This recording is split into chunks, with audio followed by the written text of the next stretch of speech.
Assalamualaikum, selamat datang di video Isi Kriya. Kali ini kita akan berbagi rangkaian video tentang pemasangan panel pracetak sampai dak lantai di atasnya.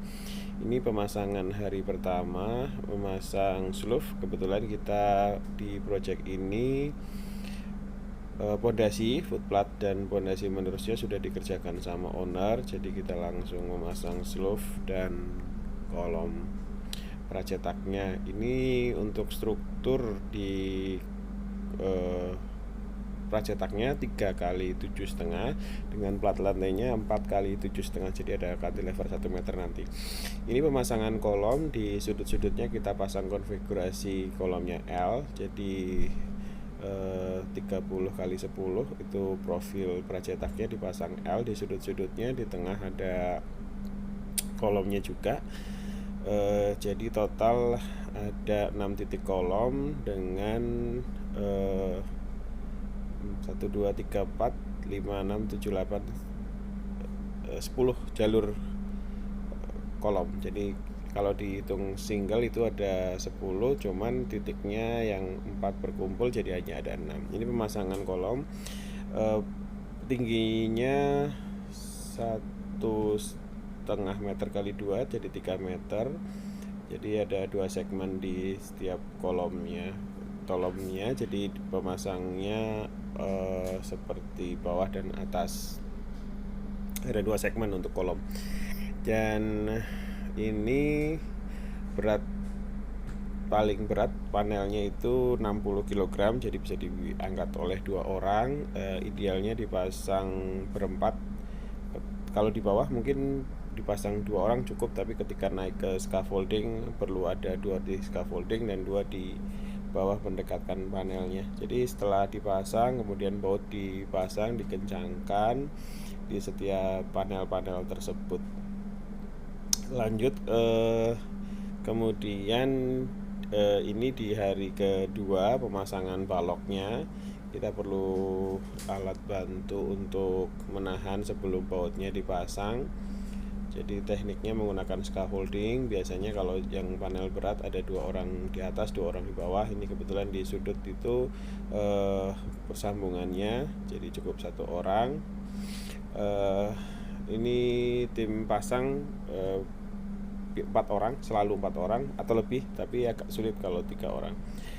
Dan ini di hari kedua selesai pemasangan untuk seluruh balok-baloknya. Untuk ukuran 3 kali 7,5 untuk pembalokannya, nanti akan ditutup dengan dak hebel atau T-beam dengan balok INP. Jadi ini sore hari di hari kedua kita sudah menyelesaikan pemasangan baloknya. Ini penguncian balok, sama menggunakan ada striplat, ada baut, jadi saling mengunci. Kenapa bisa begitu? Mungkin perlu disimak tentang rangkaian pembesian di dalamnya. Jadi ketika betonnya kolaps atau pecah atau hancur, misalkan gempa atau benturan, rangkaian besinya seharusnya tetap bisa menahan posisi baloknya, tidak kolaps, tidak runtuh seketika karena ada rangkaian besi sedemikian rupa. Ini kemudian selesai dengan pemasangan balok. Kita cek ulang pengencangan baut dan pemasangan stopper dan aksesoris pengunci lainnya, memastikan supaya seluruh baut, seluruh pengunci terpasang dengan tepat, dengan kencang. Kemudian kita nanti akan siap untuk memasang balok plat lantainya. Balok plat lantainya itu sudah didesain khusus dan mendapatkan tempat, sudah ada tempatnya, tinggal dimasukkan. Bentuknya seperti ini, jadi dimasukkan baut dari atas, dikunci dari bawah. Di setiap cavity-nya, lubang panelnya memang sudah didesain seperti itu, jadi tanpa perlu pengelasan lagi, tinggal dikunci baut.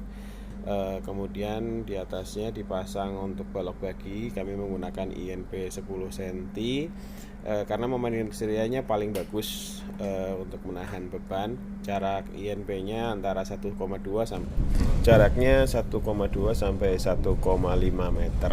Jadi kemudian di atas balok bagi ini baru nanti dipasang T-beam yang dibuat dari besi siku 5 cm,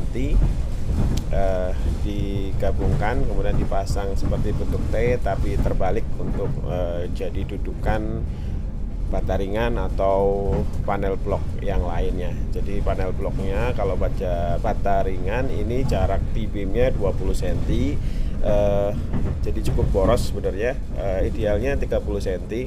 Nah, cuma ada di desain yang terbaru kami 30 cm, yang ini masih 20 cm jarak T-beamnya.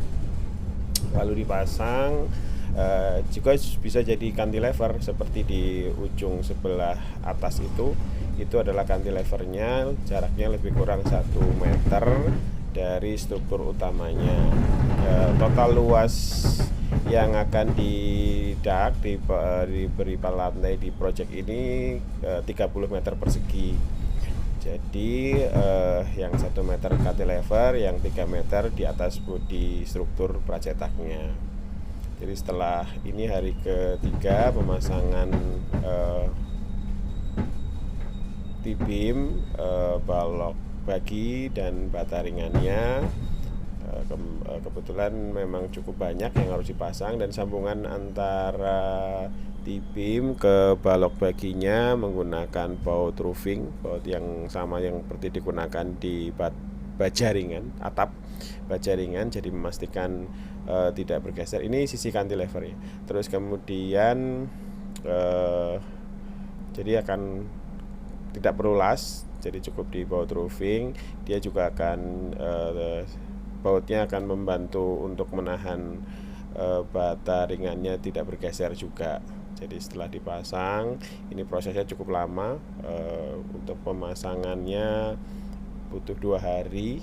Ini hari ketiga dan hari keempat untuk memasang masing-masing bata ringan di setiap bagiannya. Kalau ditanya bebannya, lebih kurang ini mampu per meter persegi menahan beban secara hitungan itu 2 ton per meter persegi mampu. Karena standar residensial itu cukup 1 ton per meter persegi sebenarnya. Tapi kalau menggunakan INP dan siku 5 cm, seharusnya mampu menahan beban 2 ton per meter perseginya.